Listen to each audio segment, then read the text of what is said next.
Good morning to everybody, as well as afternoon in other continents.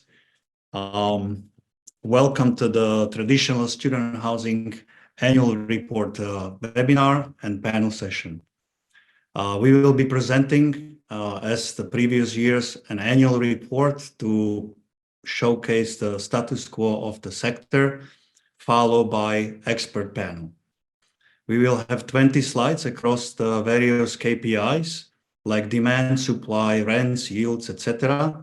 Newly this year, we will have also contract lengths types, the PBSA portfolios development, including some investment intention survey results. So it will be enriched this year again. The session will start with presentation from Julia Momochuk, our rented residential director. She will present from our platform that our subscribers have access to. This will take about 20 to 30 minutes. Then it will be followed with a short summary that I will provide some executive insight into the market. And then we will do a panel with 4 distinguished guests that will be introduced later on as we commence the panel. The panel conversation will be enriched by polls. So we have a few questions to ask so that the audience can be informed about the market mood and sentiment, as well as the conversation can be fueled by the results of the polls.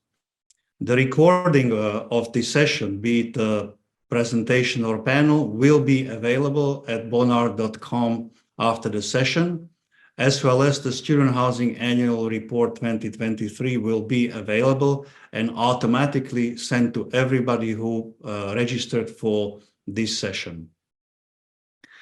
We have 1,450 people who registered for this session.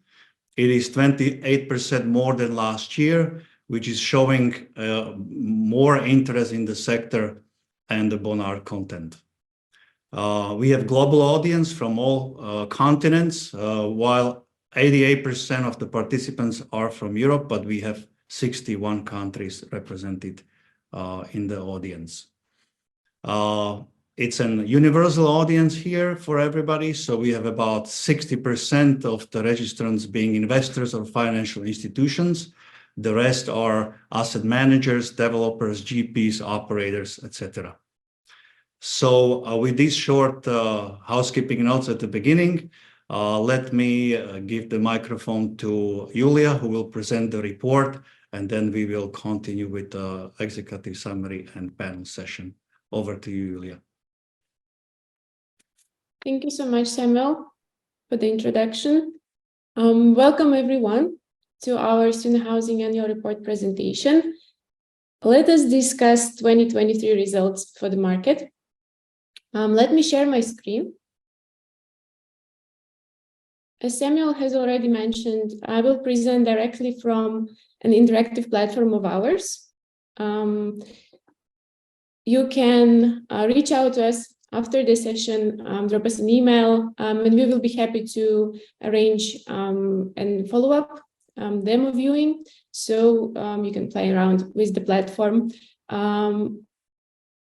Today, as Samuel already briefed you, we have 10 major topics prepared for you that would discuss the student housing sector globally with the focus on Europe.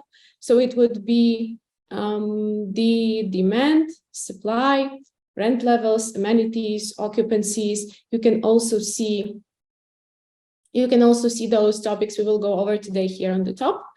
And we've prepared for you an addition compared to last year, for example, an investor intention survey. A brief intro about us. For those who just tuned in, BONARD is a market research and advisory firm, specifically in the rented residential sector. We have got over 15 years of experience, collecting over 1,000 unique sources of our data that our specialists and consultants crunch and analyze. Over time, our team actually has grew to almost 90 people that are now based in Europe and China. Our in-house database for student housing entails information of over 2 million student housing beds across 265 markets. And we also monitor student beds in development that now accounts to 300,000. Feel free to also subscribe to our complementary market monitor, this view here, where we bring pre-selected specific rented residential sector news to your mailbox almost every day. A short sneak peek to our client base. We are delivering our insights and intel to investment management companies, developers, operators, and lenders in the rented residential sector, and those who would hopefully enter the sector soon. And they really should take a look. So the student housing is the most preferred student house asset class when it comes to the sizable investment asset classes. In this overall prospect PwC ranking, where 1,089 property professionals responded and ranked 26 asset classes, student housing is, as you see, leading the way and moving up the rank over time. We've selected 20 top sectors that were ranked, but you see also how student housing has the advantage over those of, for example, data centers or self-storage like asset classes, because student housing is an investable asset class with already developed portfolios, product, and a track record. We'll talk about this in the following up topics.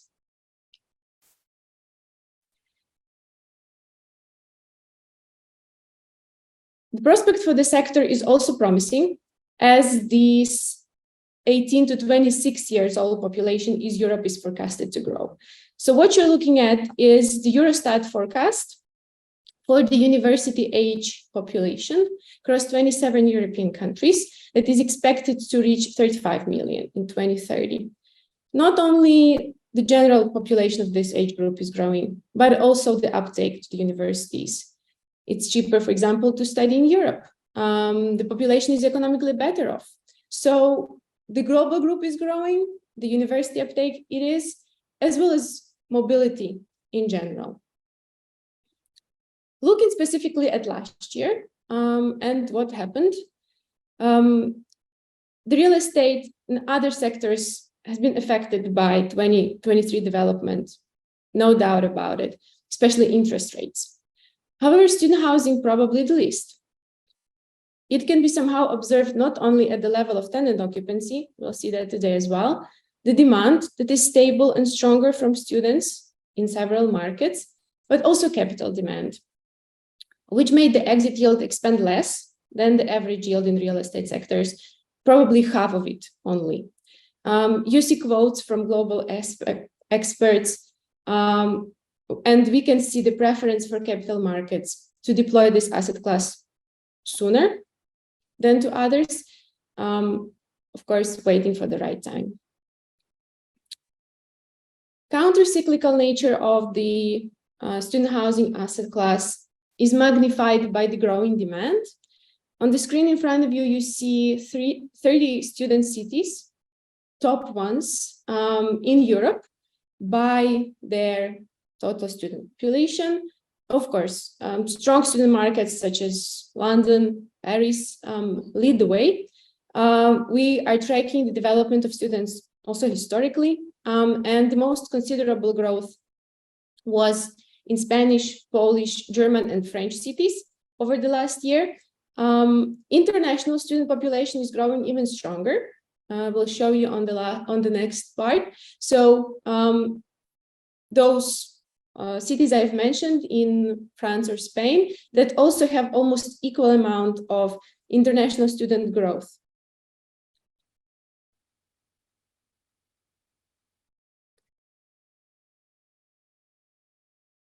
How does this offer of student accommodation match the demand? On the left side, you see the current total student accommodation offer per city. Of course, the opportunities of Paris and London have been uncovered a longer time ago, and the most stock is offered there right now. But still, the supply is too slow to catch up for this growing demand. If you take, for example, Warsaw, okay, it's right here. So the provision rate is the relationship between all student beds to all students is now at the level of 7%. We've tracked the student market before. For example, in 2020, the provision rate was at the level of 8%. So it went down even now as the student demand is growing faster than the student supply. And then looking ahead, for example, forecasting how the situation will look for the city in 2026, after all the student beds that are now in planning and under construction will be opened, the provision rate will actually increase just by 1 percentage point. So it will go back to 8% that it was in 2020. Across Europe, actually, by 2026, if we forecast this relationship across all the cities that we monitor, 38% of cities will observe a decline in provision rate, as the supply of the new stock will not match the growing student demand. This lack of stock actually makes a strong case for the operational story of the sector, so occupancy. You can see the data we monitor. I would like to, over here, to explain the methodology first before we go into details of the results. So this is collected from the selected private operators of student housing, mostly representing portfolios, with 265,000 beds, not all those 2 million beds that there are globally. This is as much as we were able to get year on year. Please bear that in mind, but still, this is an impressive picture, right? So it is comparable across years and countries, giving us the understanding that in 2023, occupancy rates across assets and geographies remained strong, north of 95% actually. Student housing was performing well in COVID times, with north of 85% occupancy, and now in 2 years, it's doing and going very strong, much better than other asset classes. What about the price tag on those student housing products? So in front of you, you could see the average rent for a single studio in private residences. By a single studio, we mean a product that has a private bathroom and a kitchen or kitchenette, and the rent increase for this product from 2022 and 2023. As you see, rent increase accelerated in 23. We are witnessing the sector that is growing almost 10% an annum in rents, and it's average across the globe and the tiers. Some markets reached even 15%, such as Canada or Poland here. For example, in the UK, such a steep rent increase outperformed the pace of inflation, making student housing more investable versus other asset classes.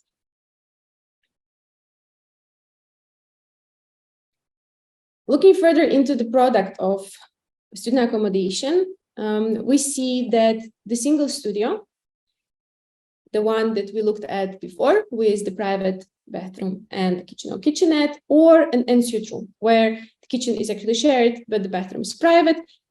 These products gain popularity, especially in those newly developed private stock.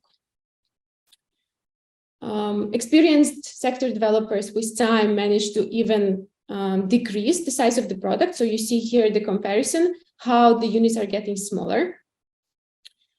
Aligning size and rent, this is what we've done on this chart here. You can see that, for example, Denmark offers quite spacious, bigger studio housing studios with the lower rent per square meter. For example, compared to the UK that you can see here, and Ireland, that increased even further in 23. So as you can see, this bar moving, for example, if we change here even further to a more expensive price per square meter. New private PBSA product, this purpose-built student accommodation, student housing that we talk about, is actually very rich for its amenities. It's one of the distinctive features of the product that it creates a sense of community. We've compared the student housing stock that was opened in the last 3 years and older, and you see how the share of various common spaces, common rooms is increasing. Year on year, looking back, for example, at this list a year ago, the composition didn't change that much. Maybe just park rental is a tiny bit less popular, but the residences now promote how ESG friendly and green they are.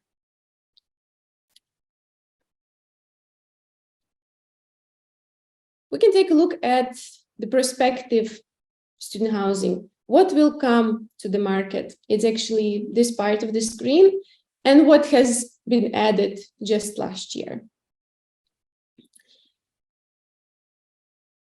So in 2023, we recorded over 340,000 beds in the pipeline across over 1,000 buildings for student housing. Again, you see how here, Paris, London, those strong student markets that we talked about before in a growing demand still lead the way. In our experience, all this total stock that you can see on the slide will have just 30% of it actually realistically opened and materialized and come to life. Compared to last year, when we see where the pipeline was strongest, the list of cities mostly stay the same, even though smaller tier 2 cities come higher on the rank. Worth to mention Milano. It experiences an uptake, actually more institutional, international capital considers to enter the space compared to before. On the left here, you see those openings. So new student housing stock that came to life in 23. Compared to last year, a similar amount of beds was opened, approximately 60,000 new beds in 23 as well as in 22. As I was referring to the existing scale for the investment in student housing, now we can actually talk in more detail what I meant. So portfolios. You can see here on the screen cities where those portfolios are located. So by a portfolio, we mean a brand, an operator, with 2 or more assets in operation and under development. And we mapped only Europe for now and has got 330 portfolios, which is actually a 15% increase compared to 2022, signaling the development and the maturing of the market. Of course, not all of those 330 portfolios are up for sale, hopefully with some time. Actually, now it makes more sense for the existing players to develop further, not exit, and expand their portfolios. That's actually what they are doing and what the numbers show us when we compare the figures to last year. So as I said, total number of these portfolios grew by 15%. Taking, for example, Europe and those big players like Basecamp or Campus or Collegiate, they have expanded their portfolios further in 2023 and now are entering that 10% plus category. So we can see on the map, for example, Yugo present across the board. So those major portfolios that I've mentioned have added 74% growth. So over 52,000 beds to their stock, getting into this highest, biggest category of portfolios that we cover. At the same time, we noticed totally new portfolios emerging, small ones below 500 beds, but still the sector is developing, comparing Europe and the UK, where the UK student housing market is more mature and sizable, with bigger share of 10,000 plus beds portfolios. Europe is getting there, developing their bigger brands. After the record number of transactions in 2022, which was a strong year for student housing, 2023 saw a marked slowdown. It's not surprising, considering how the macroeconomic situation is affecting all the markets.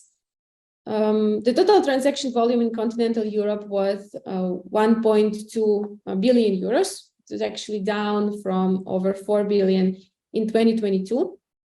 We've noticed also a drop in the number of transactions. They've almost halved from 90 in 22 to 50 in 2023. There was still a transaction activity, right? We can see it even growing till the end of the year when we looked at number of transactions per month during 2023. Worth to mention as well that other sectors of real estate struggled even more, whilst in housing got some transactional activity. Please note that as the sector got less transactions, the transparency is also lacking. So we hope that more news about the transactions that were concluded in 23 will come, and we will adjust the numbers if needed.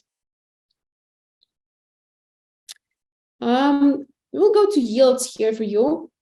So this is the section where we combine the information from third parties, actually global brokers and advisors. Thank you so much for your support here. This year, we also actually are planning a major revamp on the way we display the yields for the sector. So please stay tuned. Our clients will be offered this new revamp in a month or so. And looking specifically at this section and on your screens, yield development and its decompression over the years is observed for student housing as well as other asset classes. Student housing yield actually returned back to the levels where it was in 2019 and 20. And compared to the last year, we've seen an expansion of 40 bips on average. While again, other sectors such as office expanded twice as much. Okay, so last data heavy topic that I would like to mention is the investor intention survey. It's a new thing for us and a totally new thing for the sector. As predicting is getting harder and harder in these economic times, we decided to reach out to the industry itself and see what they plan for 2024 and student housing. You see here just a sneak peek. We plan to release the full study and the analysis of the survey we've conducted last year. Over 120 respondents in February, so please stay tuned. But even in these initial results, you can see that student housing in 2024 is planning to go strong, with over 60% of respondents aiming to invest even over 11% more in the student housing sector than they do before.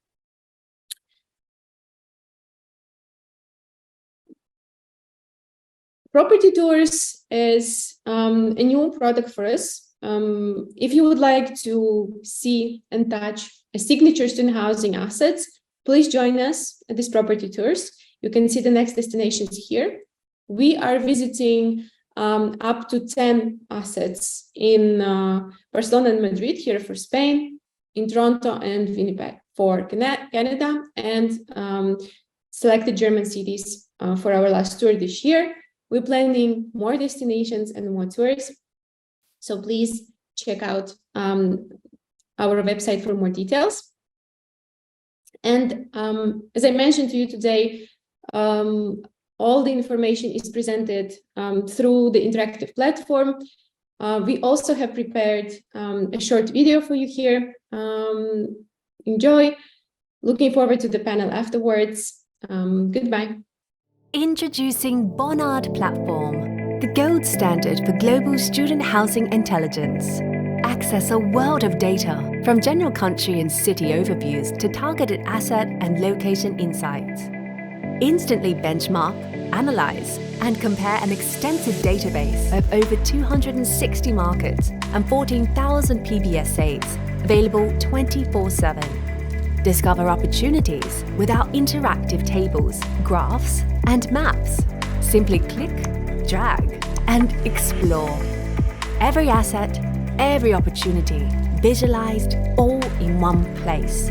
With the most extensive database for student housing intelligence, including assets, market demand, supply, rent, pipeline, transactions, yields, and portfolios, it offers unmatched market insight depth. BONARD platform, where data meets opportunity. Thank you, Julia. So let me recap shortly from and do some executive summary before we move to panel. So it seems like that from the macro perspective, we all live in same high interest rate environment. So the cost of capital is increased after September 22. We all live, all sectors, including student housing, in a higher asking and sell price, higher inflation that impacted CapEx and OpEx. So we saw less transactions and investments in student housing like in other 24 real estate asset classes. However, student housing has been affected less, mostly because we have much higher tenant demand. So the occupancies or higher waiting lists are longer. The mobilizations of occupancies are faster than the year before. Rents increased more last 12 months than they increased the year before. So we have 2 strong years of increase, and the year before was already triple times the average from previous years. We also see a bit more transactions than other sectors, so asset classes, and the yields compress only 40 bips. Expanded only 40 bips, unlike the other sectors that did usually north of 100. So we see accelerated student numbers, like it used to be the last 70 years, that in downturn times there are more students. We see slowdown supply, mostly thanks to the COVID and inflation. We see less delivery. And therefore, we see more rapid rent increases thanks to this gap that the demand supply is not actually closing, but as Julia said, in 38 cities is actually widening. For the 2024 perspective, it seems to be obvious that we are living in a higher for longer times. Based on all the outlooks and recent Davos statements, it seems like that more than 90% of the stakeholders and economists believe that we gonna be in a rather conservative assumptions on investment warm-up, and that on one side that interest rates will not go any higher. However, the compression will probably only start in a Q2 or Q3, and the overall expectation from all the studies that we have had a chance to review, the expectation is that the second half of the year could bring a compression of 50 to 75 bips, depends on the geography. When it comes to student housing and as a part of a family of rented living sectors, it seems like that the living sectors will come to transactions sooner, or as a priority for investors. That what we are hearing from our clients who have portfolio constructed from different sectors. So they prioritize the living sectors and student housing as the most sizable one from them. And we notice slight stronger focus or interest in geographies outside of dollar, sterling, and euro, as it is expected that asking prices in these geographies will be corrected sooner. Rents grow faster there, and interest rates will probably go to compression sooner, like, for example, Poland or other geographies. When it comes to student housing expectations, we still see investors being sort of in a 18% net IRR expectations, north of 6.5 yield. The LTV is adjusted about 5%. Investors don't want to take the development risk. They kick in the financing as late as possible, as we are living in this higher cost of capital or debt times. And they expect faster consolidation of occupancy, so exit probably earlier than it was before these times. And that's how they sort of try to improve the IRRs. So this is some kind of executive summary. And with this, I would like to invite our panelists to turn on the cameras and microphones if they speak. If not, that they can stay muted. And with this, I would perhaps start with the first round, asking everybody to introduce, and then perhaps say one or two sentences on how do you relate to the findings from this sort of student housing annual report, and what Julia presented with the context of the summary I provided. So if you may probably start with Pedro, please. Hi, thank you, Samuel. Good morning, everyone. Just quick intro from my side. My name is Pedro Sousa. I'm a VP at Brookfield Asset Management, and I sit within the housing team, which is basically responsible for everything housing related in Europe. But especially my main focus is growing our student housing platforms across Europe. Samuel, maybe jumping to your first topic and kind of our view in relation with the report you just presented. And first of all, thank you very much for putting together the report. It's actually quite great intel and really helpful for our day-to-day.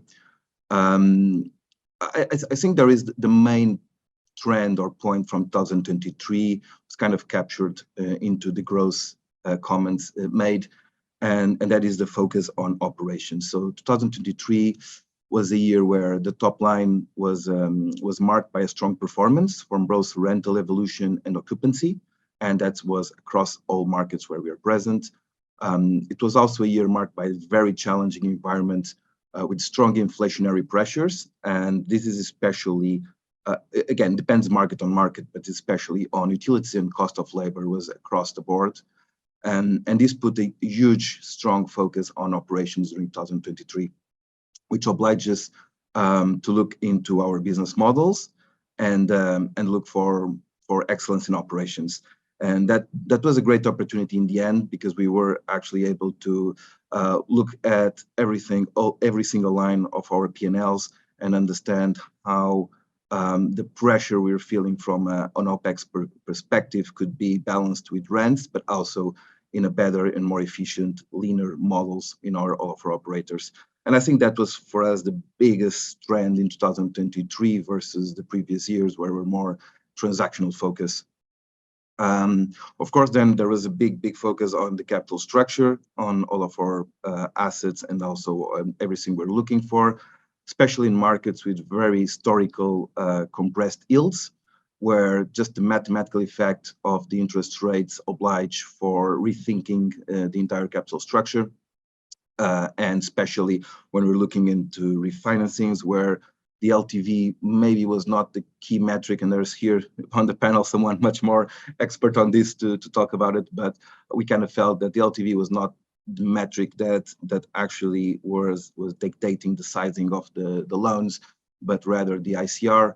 And again, this further enhanced the need to have very efficient operations, because everything's about cash flow now. And finally, on transactions, as you very well said, the number of transactions or the volume of transactions decreased. I think one, it is the fact that there are not big platform transactions this year versus 2022, which I think one of the biggest ones was the one we sold in the end of the year, and that skewed the numbers a little bit. But overall, there was much more complicated transactional environment. I think we'll speak about that later. But generally, the price discovery between buyers and sellers was ongoing, and I still think that will be like that for the beginning of 2024. But hopefully, as volatility and the macro perspective gets more clear, that will start changing in the end of the year. Thank you, Pedro. Can we continue with Phil? Of course. Thanks, Samuel, and thanks, Julia, for a great presentation. I think by way of introduction, my name is Wedge Bernal. I am a VP at Harrison Street, looking after European research across all of our sectors here in Europe.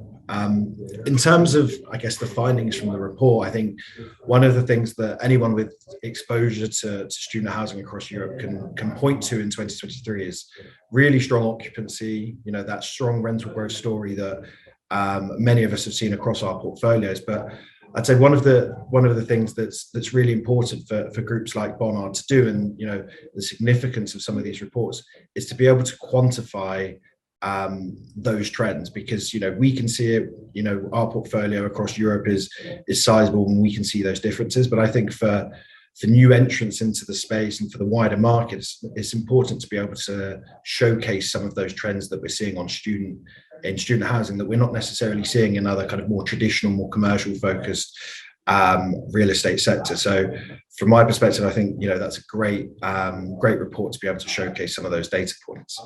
I would echo a lot of what we've heard in terms of the report and what Pedro just said a second ago. But one of the interesting points that I found particularly interesting is I didn't quite catch the actual quantum, but Julia referring to, you know, provision rates forecasting to fall over time, and that's something that we've seen ourselves when we're looking at markets like the UK. We've seen, you know, provision rates fall basically as supply has been unable to really keep up with the growth and demand that we've been seeing. And that's something that we've seen for mature markets like the UK, but even in more kind of nascent markets on the continent, you know, that supply story is still not really been able to catch up to the demand, the increase in demand that we've seen over the last few years. And I think, you know, we're in an interesting position now where we're probably seeing a lack of new delivery really as a result of the pandemic, but the current environment and, you know, rising financing costs and what that's doing to kind of the viability of schemes, you know, that's leading to planning applications really not being as strong as they have been in recent years. So there's a lull that we're seeing now, but I think that's going to extend into the medium term, because that difficult environment is really, you know, prohibiting investors and developers to get into this space at the moment, despite the kind of compelling demand case that we're seeing at the moment. So, you know, I think that's a really interesting point to kind of focus in on, because for those that do already have operating assets, you know, you're likely to benefit from that trend in the next few years, because supply isn't able to catch up with the significant increase in demand that we're seeing at the minute. Thank you, Phil, and for the wider perspective. And if I may ask, Marta, what is your view? Nuveen is increasingly involved in student housing, so I'm curious also for the audience. Yes, thank you very much. Very useful presentation, and definitely it reflects very fairly what is happening in the market. A bit of an introduction. I'm head of portfolio management for European living and alternatives for Nuveen. Nuveen is a global investment and asset management firm with more than 150 billion of assets under management in real estate. And we currently manage 20,000 student beds worldwide, being alongside 5 countries and 33 properties. And I am in charge of the development of the student strategy within Europe, among other things. And we are very focusing on growing our platform in Europe, definitely. I think that out of your presentation, I would highlight 2 things. One is the difference on the transactional market and on the operational market. So transactions, there are few transactions, still price discovery between buyers and sellers, but definitely also difficult because financing is less accretive or non-accretive, and also because build costs are very have gone to a very high point. And then on the operational side, everything is going very well. So we have an increase in rental levels, we have an increase of occupancy, definitely that utilities and staff costs, which was a main constraint during 2022 and 2023, that is more or less getting under control. And I think I would highlight two things: how long will the rental growth will continue, and whether ESG is accretive to the rental levels. But overall, as a whole, I think it's a very good defensive sector where we still want to invest in. Thank you. Charles, you've been with student housing many years now, sitting on a financial side. So what's your perspective here? Thank you, Samuel. Hi, everyone. I'm Charles. I'm working for Berlin HIB, part of the LBBV group, and I'm in charge of originating and structuring senior financing for all asset classes, but especially PBSA. So I represent the senior lender here in this discussion. Look, every year I'm amazed by the BONARD reports, by the quality, but also what the KPIs tell us. They are every year better and better. It's a very good hedge against inflation. It's very good argumentation to convince any board to enter into PBSA. And from the lender's perspective, we are mainly looking at obviously the performance, whereas the NOI profit margin, which is still there, still very productive in order to service the debt. So there is still a growing appetite from the lender side, even though the rate environment has been challenging, and I'm more than happy to give you more information at a later stage. Thank you. Well, maybe we can move to transactions investments 23-24.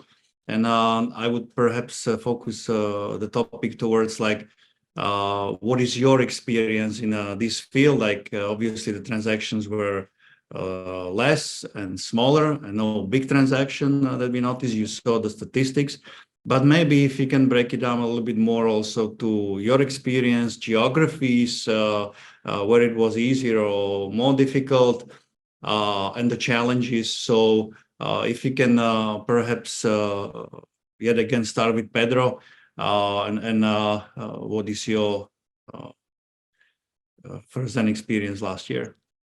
Sure. Look, 2020 was a very difficult year as transactions for all sectors, not just housing. I feel we are a little bit privileged situation here because, as you know, Brookfield was a pioneer in student housing in Europe. By 2022, we had roughly 60,000 beds under management. We sold Roost, which was our biggest platform, and we still have today more than 30,000 beds in Europe. And that, because we do own and operate, gives us a lot of data points and a lot of intel on how to underwrite, and even in these very volatile times. So for us, 2023, it's still all about a very systematic and disciplined approach to growth in all of our platforms. So during this year, we kept the focus in bolt-ons for our platforms. We have bought 6 properties throughout the year. Was not the most active year, but still important, mostly in France, where we still found really good opportunities, and we saw a lot of resilience on the operations, therefore giving us a lot of confidence to keep investing in this market. We've also been active in Southern Europe, where we'll be looking to launch. We are looking to launch new projects soon, but the bulk of the work was still started last year. And look, we're still facing the same big challenges that everyone else, which is how to price the long term. Because from the operational side, we're very confident, and we have a very big conviction. But because markets in Europe are still quite nascent, transacting in Europe basically means developing. If you take out UK, which is a bit more mature, and developing nowadays, because of the challenge in the current environment with the lending side, it has been a little bit tough. So I think that the main point for us is I think there are still good opportunities out there.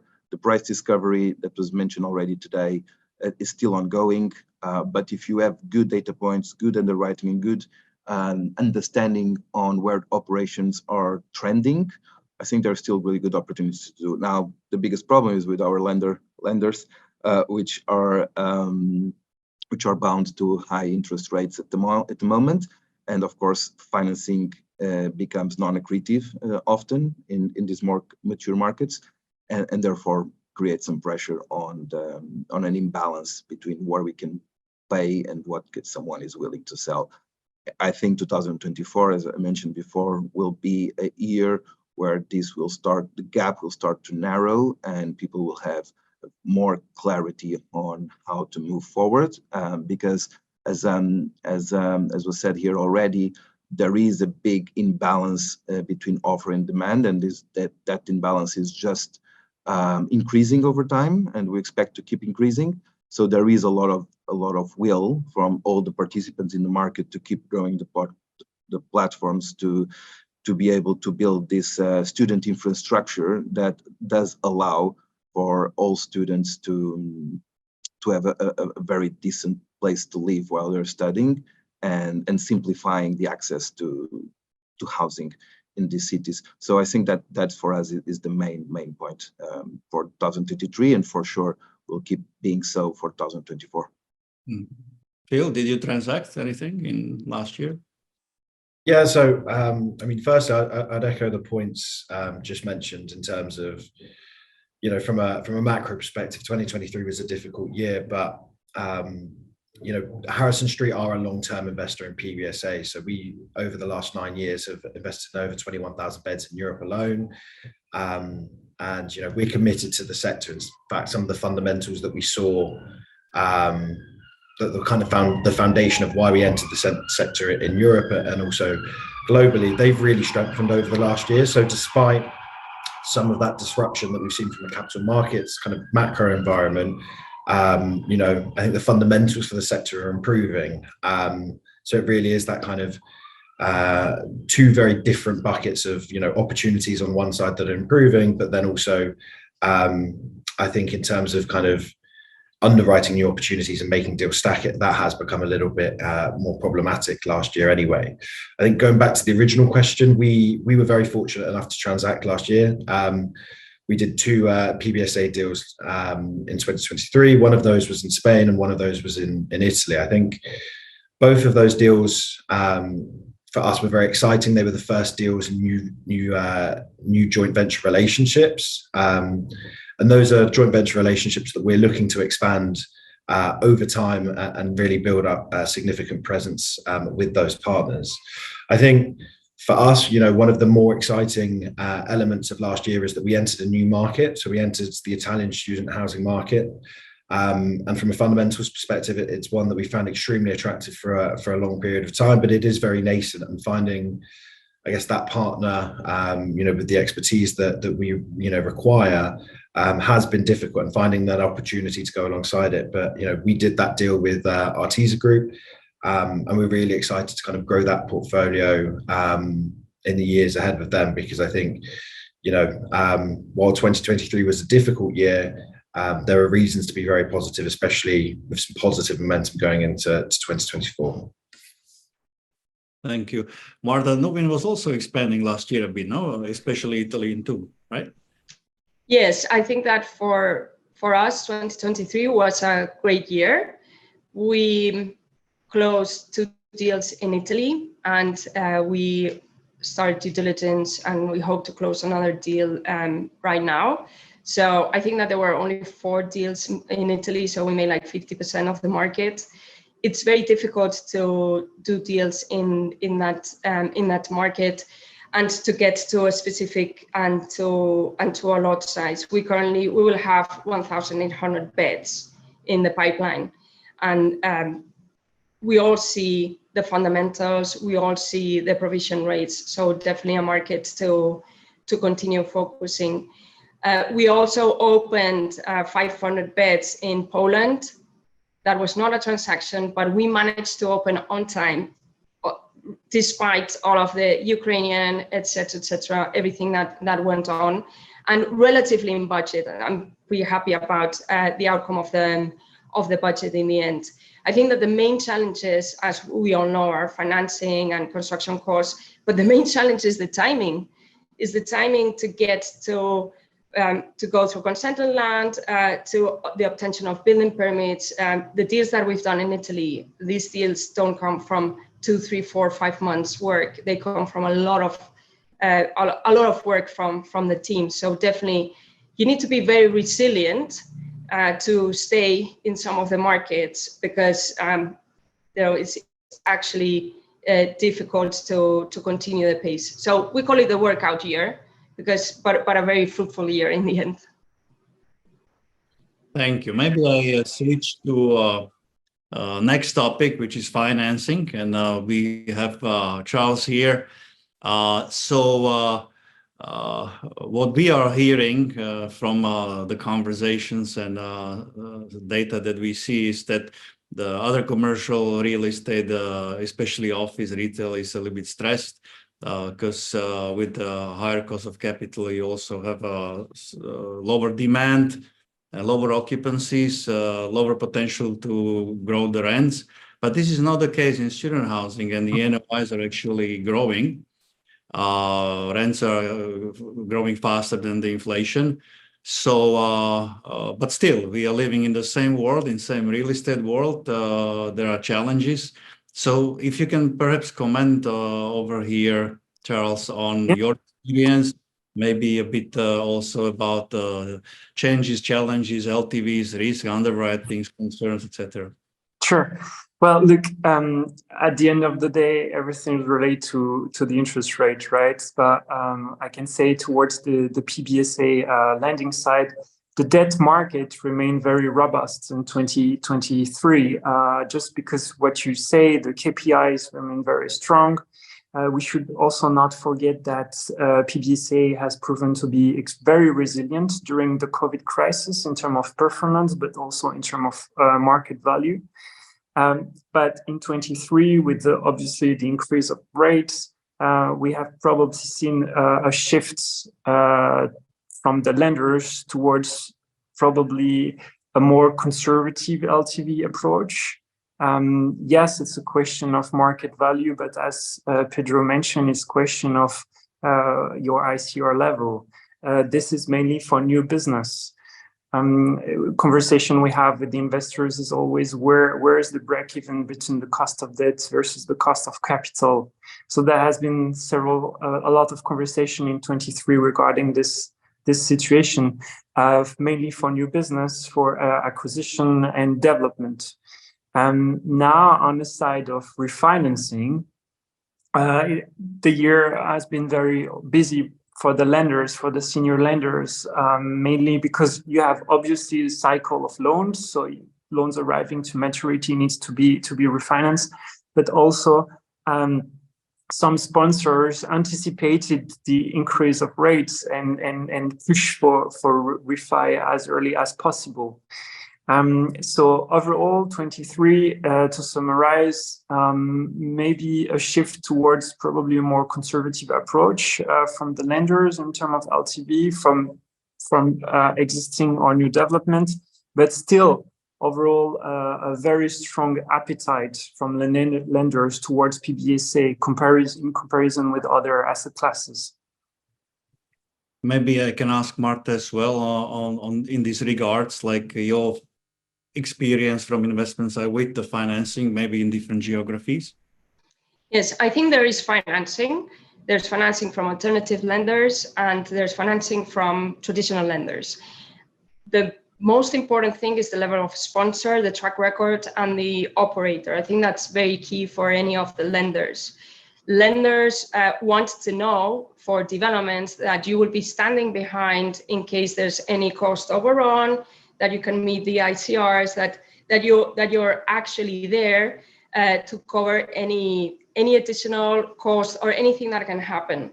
And what we have seen more is lenders asking for equity commitment letters or comfort letters, not only from the matrix of the structures, but directly from the shareholders. I think this is a very important point that we always have to consider when we look into potential investments, because depending on the shareholder, there can be more or less constraints to provide this type of equity commitment letters or comfort letters.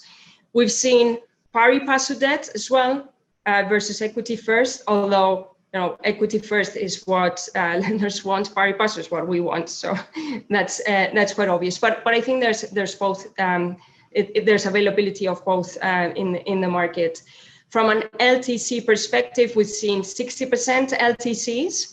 Above that, we've seen something from alternative lenders, but alternative lenders were asking for make-whole fee, a certain amount of multiplier. So very, very onerous. And of course, they would prefer, they want a double-digit returns on their equity from their side. So, and in some cases, that amount of leverage, we thought it was too much also when thinking about a refinancing, because if you go out into the market and you have to refinance at a 60% LTV, that also has certain risks depending on the moment of time, depending on the cost of debt.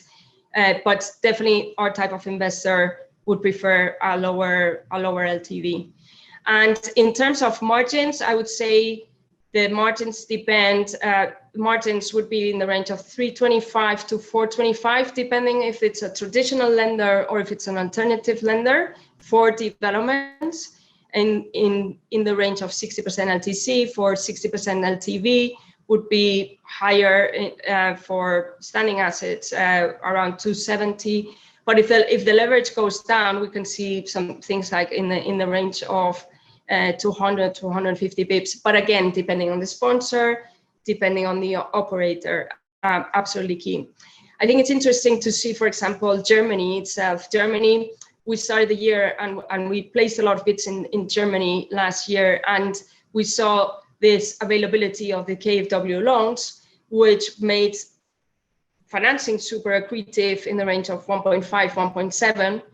But also we have to see if that is available during the course of this year, because they can provide between 100 and 150K per apartment, depending on the amount of sustainability. And that makes it super, super accretive to any investments that we do.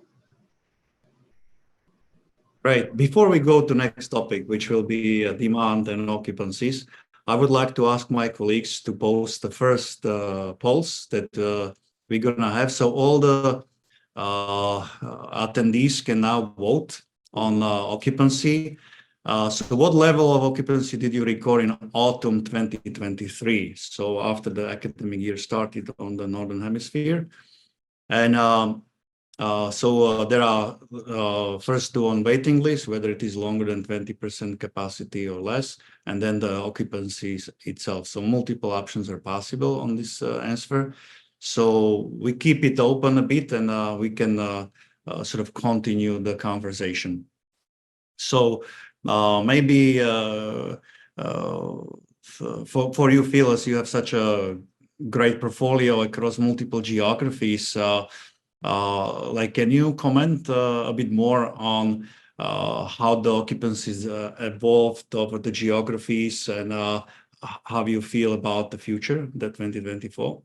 Of course, I think we weren't able to just vote in that poll, but if we were, I'm glad to say that we'd be in that kind of top bucket in terms of where occupancy is. So where we are across our portfolio for, I'd say, the start of the 2023 academic year is kind of in the mid-90s, and that includes, a number of assets that delivered last year. So when we extract those assets out, we're looking at very, high 90s in terms of our occupancy, and that kind of mirrors what we're seeing in the BONARD report as well. So we've seen kind of on a same store basis that occupancy tick up maybe 2 to 3 percentage points when compared to the previous year. So I think that really shows, the demand for the type of product that we're delivering to the market. And that demand, that increased demand that we're seeing, is really also pushing rents quite significantly across our portfolio. So obviously it depends by country, and I can go into a bit of detail in terms of where the kind of standout performers are, but we're seeing kind of rents across our portfolio across Europe grow by upwards of 5%. UK and Ireland really have been the leaders for us with kind of high single-digit growth in those markets. Even markets like Germany, I know Marta was just discussing, you know, some of the kind of macro conditions in Germany, but we've seen that, you know, in our portfolio there, that why maybe the length of contract is slightly longer as it is more of a kind of micro living product than pure PBSA. The rental growth that we've seen on new leases has been really strong, kind of in that low double-digit growth amount. So it's not just confined. I think the important thing to kind of convey here is it's not just confined to one location where we're seeing that rental growth. It's pretty steady and strong across the whole portfolio, and it really is kind of one of the standout performers in terms of our portfolio across the wider kind of alternative space in Europe, that we really have been able to see that outsized rental growth that, you know, we've talked about. And, you know, we've been able to deliver that across all different types of product types in all different types of regions. And I think that really is kind of strength, just putting student housing in a place of strength to strength, where you are effectively proving during an inflationary period that the sector is an effective partial inflation hedge. And that's a really, you know, compelling case for why more investors are probably looking at PBSA now more than ever. Mm-hmm. Thank you. Can I ask my colleagues to post the results? Okay, so we have 143 people that voted, and 61% occupancy is north of 96%, and about 8% even having a waiting list. So it seems to be slightly stronger than last year. That's perhaps the key message. And maybe Pedro, if you can also comment across your great portfolio, that how does it match your experience? Yeah, no, look, I fully agree with Philip. Our portfolio performance was quite similar, high 90s for anything that was opened already. When we put the new openings, we are mid 90s. So overall, very strong performance. I think some surprises on some of the bets we've made. We kind of developed the concept of extra large student housing sites. So some of them having almost 1,800 beds. So it's a huge bet for just a single site, but multiple sites with more than 1,000 beds. This was the second year of operation for a lot of them, and we always expected to take up to 3 years to stabilize assets like this, because they're just a city on its own. And surprisingly enough, was actually fully let basically this year already, so 1 year ahead of plan, and with very high 90s, so not 100% because it's just a function of the size, but very high 90s, and it was a great outcome across the portfolio, and we do have from small 150 bed sites to this 1,800 room site. Performance was quite stable in a sense of occupancy. In terms of rental growth, so use something called not very unusual is the revenue per occupied bed, which still increased for high single digit in some cases, low double digit in others, but in general it's a very strong growth year on year, and therefore we're quite happy with the outcome for 2023. 2024, our expectations are still high. We still believe that's going to be some rental growth, maybe not as high as this was this year, but still robust, and especially because look, we see the student housing a little bit as a proxy for the residential market, although at a more attractive yields, and the cities where we are present in general have a very restrictive PRS market, so they are under extremely pressure. So the same way that all projections look at the residential market in the main gateway cities and strong academia, they show an increase in private rents. I think student housing follows that very well, and we do expect in the majority of cities to keep seeing this rental growth. Now, at some point, there is another factor that needs to be taken into consideration, which is the affordability. We're still talking about students, so there is, I would say, a cap on how much can you increase rents, because this is not a perpetual growth at these kind of digits. But I don't think we're there yet, so there are still growth to come in a lot of cities and a lot of properties. Okay, thank you. Maybe we can throw another pulse on rents as we are touching them. So I ask my colleagues, where do you expect rents to be in September 24 compared to this academic year? So this is a future-looking question. It's a single answer option, and that's an opinion.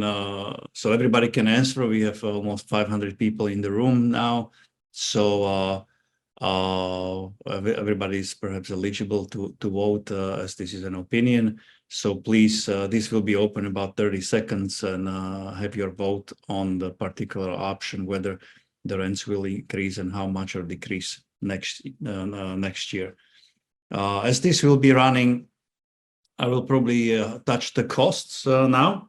And maybe Charles, you must have seen a lot of financial appraisals and how the rents increase, costs increase, OPEX is hit by the inflation and NOI margin. Can you comment on your experience over here?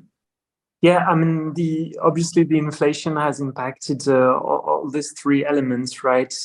Also for cost of development, it has been difficult the last 18 months to control where the exact cost of development will be. So from the lender side on development, that made it more complicated, i.e. some more requirement from the lenders.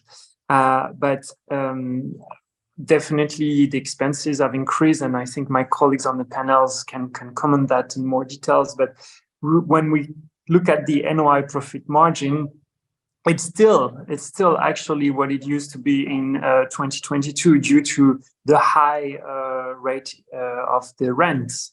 And that is something that still amazed us, is the NOI that is still there is large enough to service the debt. So again, these parameters, this moving rents from a semester to another, academic year to another one, is a very good hedge against inflation. So overall, NOI profit margins remains very, very positive from lender side. Thank you. So maybe my colleagues can be published the results of the rents.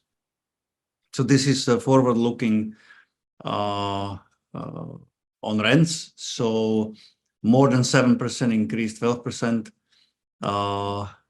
increase 3 to 7%, 56%, and up to 3%, 27%. So majority, like 99% believe it will stay the same or grow, and 96% believe it will grow up to 3% or more.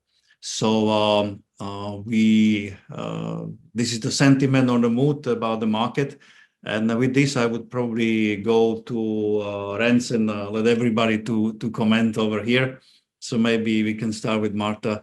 How do you see next year with the rents, also in the context of what others said and this polls?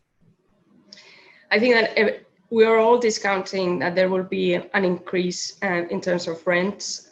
Question mark is how much can rents can increase and accommodate that affordability rate which student, parents can actually pay. I think this is pretty key.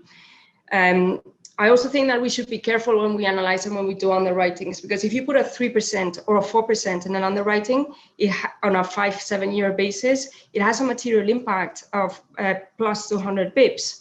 Therefore, probably who will transact will probably be who considers more in terms of rental growth for the future.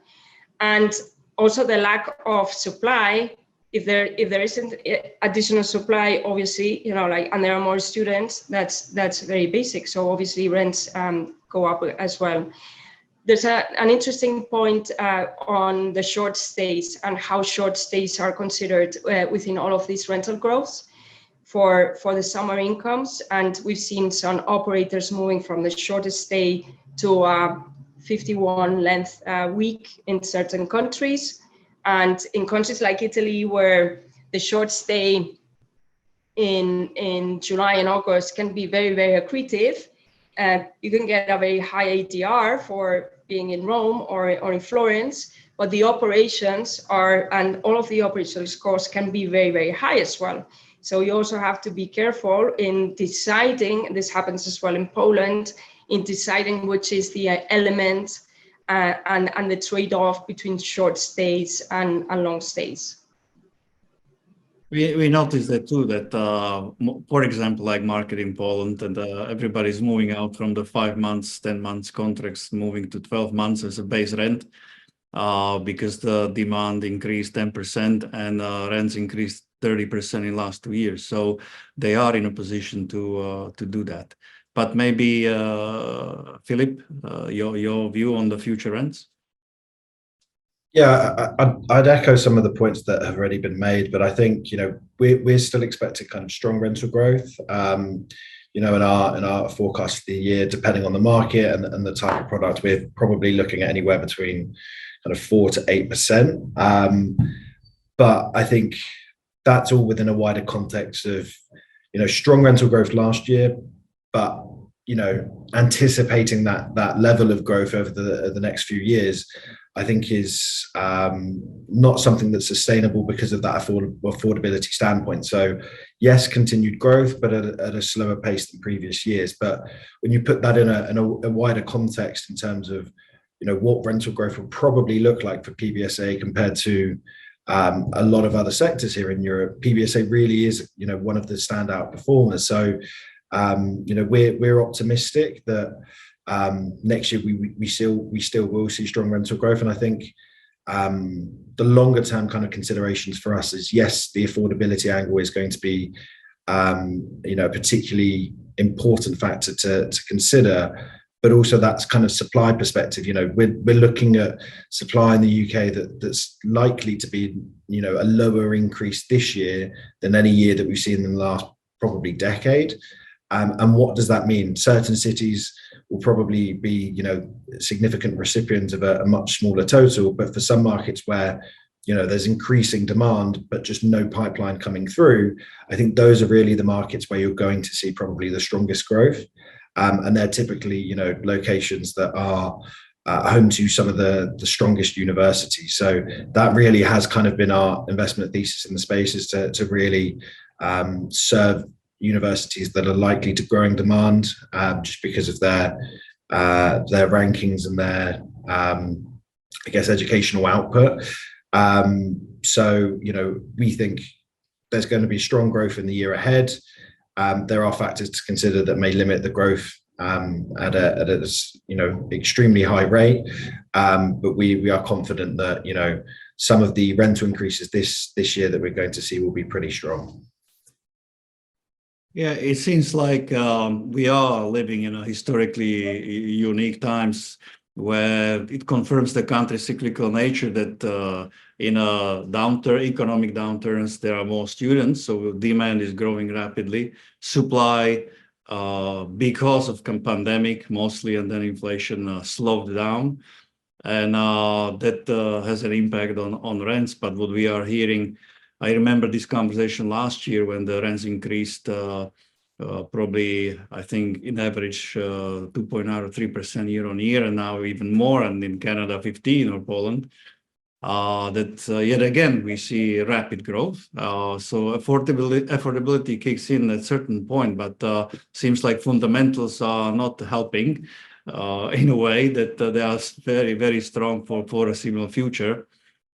that we will see more and more students and supply lacking to close the gap. Or yeah, like Pedro, what's your view here? Yeah, look, it's a little bit as discussed before. I think there's still going to be rental growth coming. One thing that maybe worth mentioning, and Charles touched on that, is in the end is all about the NOI, right? And we did have a lot of rental growth. I think it's still rental growth to come. Affordability for sure is the main point in our minds, and of course is asset by asset, city by city. So generalizing is tough, but where we do see a big opportunity now going forward is on, let's call it the NOI, because even if there is rental growth, or there was rental growth this year, part of it was absorbed, and Charles was saying that, by additional OPEX costs. Mm-hmm. So in the end, your margins didn't really change that much, luckily, because there was a lot of increase in costs.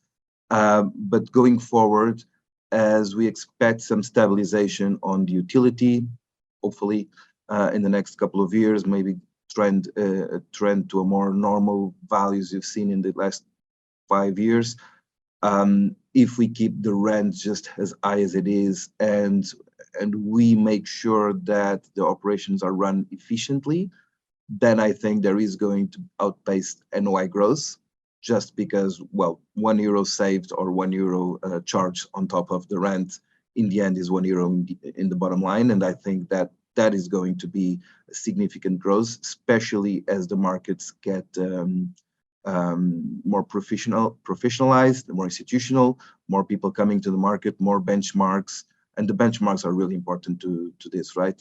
And I do believe that despite there is rental growth ahead, there is going to be a much more or an added efficiency on operation, just because people are operating better, or operating in a more lean way, and the rental increase that was pushed through this inflationary period, some of those costs hopefully are transitory, and when they come back to a normal rate, will just mean that our margins are marginally higher than they were before, and that I think will be really great news for everyone. And I expect hopefully in 1-2 years we'll be here discussing that NOI margins generally on student housing are now more attractive than they were 5 years ago. Maybe as we have last 10 minutes, I will move to a little bit more forward-looking in terms of investments and actions and yields. So if I can ask my colleagues to put the polls number 3 on screen, just to have a feeling. We had the same question last year. So where do you expect exit yields to be in 2024 onwards compared to pre-September 22 levels? Okay, so before the interest rate went up. So like in 2024, when the transaction happened, will the yield expand more than 50 bips, up to 50 bips, same as pre-September 22, will compress to pre-Q 22 levels, or will compress even more? So with this topic on transactions, maybe Marta, if I can come to you, like how likely, at what circumstances, when we can anticipate that student housing transaction investments will improve? What do you think? So I think in general, or I hope that there will be more transactions during 2024. I think that some of the value add players who have invested in the student accommodation market at some point might have to make that exit. So probably we'll see more platforms during the second half of the year, once the market and the macro has stabilized. In terms of yields, I think if we compare it to other sectors, the yield expansion has been lower than compared to other sectors. But if we also see between countries, we see that more mature countries like UK, the yield expansion has been around 100 bips, while in countries like Italy, the yield expansion has been much lower just because of that lack of potential deals and transactions. So I think it's also something to consider. Flagship cities also will trade at a different pace than secondary cities. And I think the capital is out there, but the capital has increased its cost of capital. So right now, when we expected an 8% for student accommodation transaction, the capital has raised that to probably a 9.5, 10%.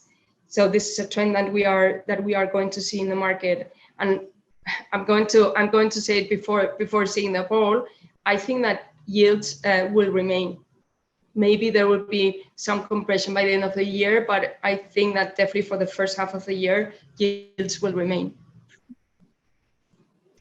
Can we post the results on yields? Okay. Only 8% of people think that the expansion of the yield will be greater than 50 bips.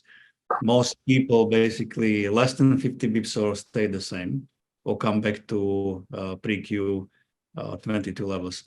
If I remember the results from last year correctly, the average was, let's say, or the most answers were around expansion by 50 bips. Now it's closer to the same. So it's a slightly more optimistic when it comes to transactional yields in 2024. So probably more people feel realistic pressure of capital and lack of opportunities, and that may translate to this optimism.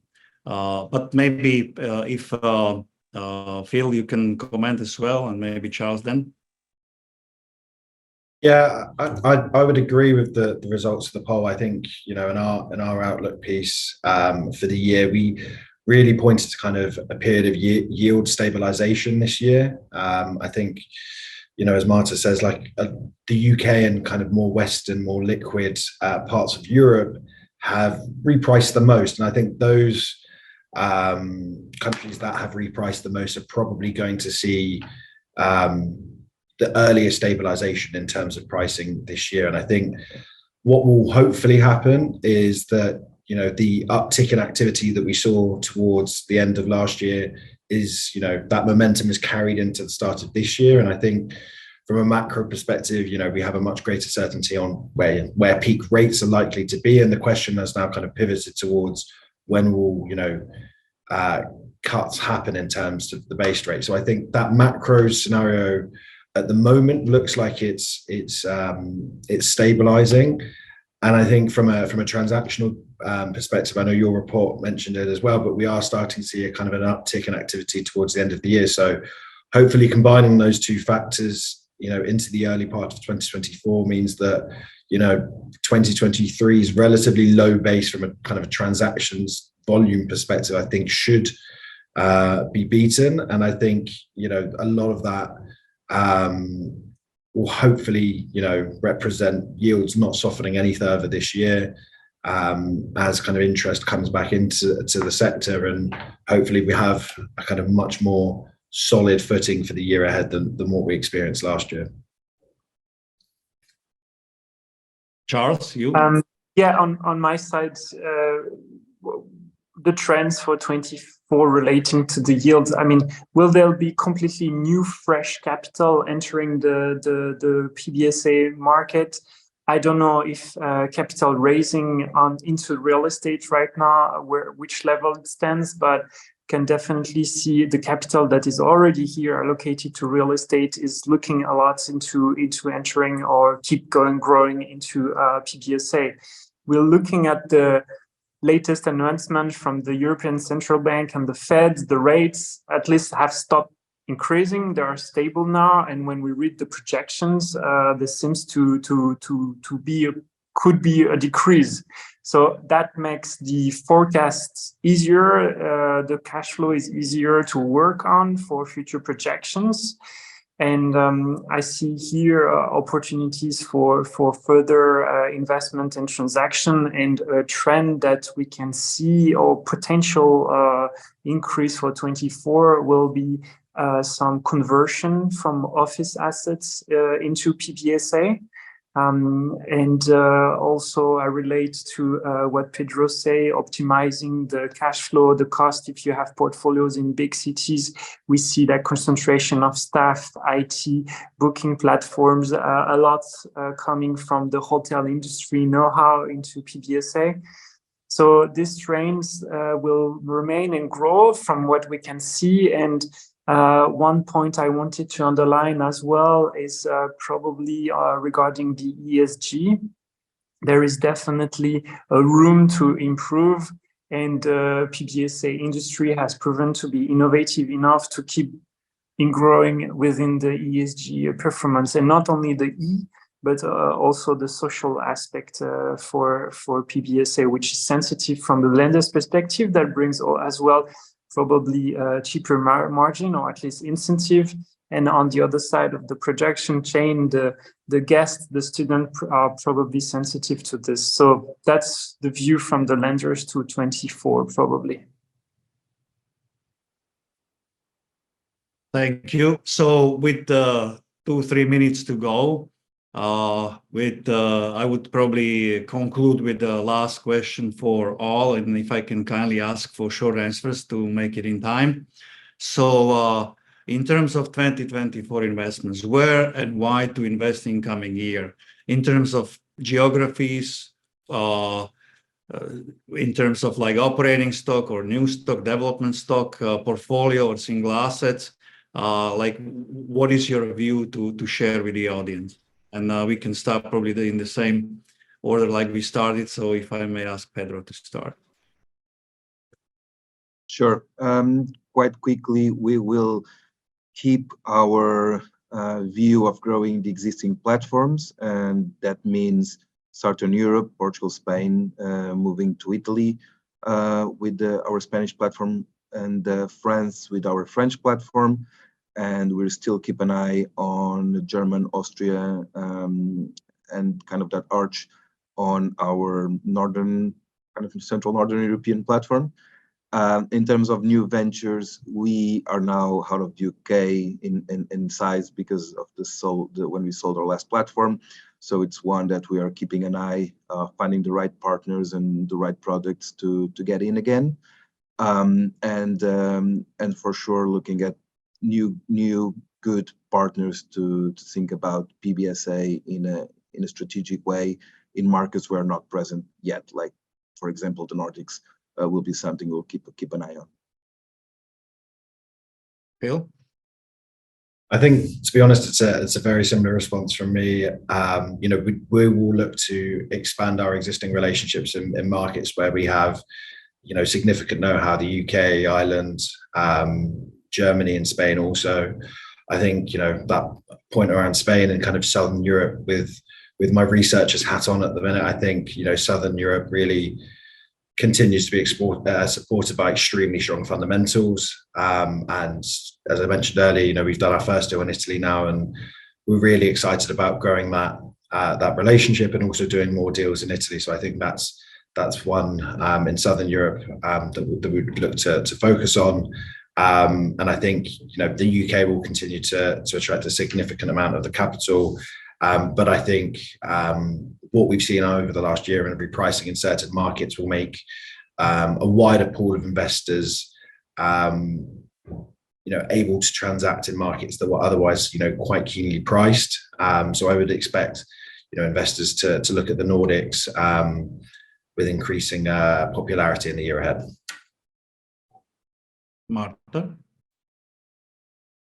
So we have different pots of capital. We have core plus, and value add. So we can do standing investments, we can do development, and we can do platforms.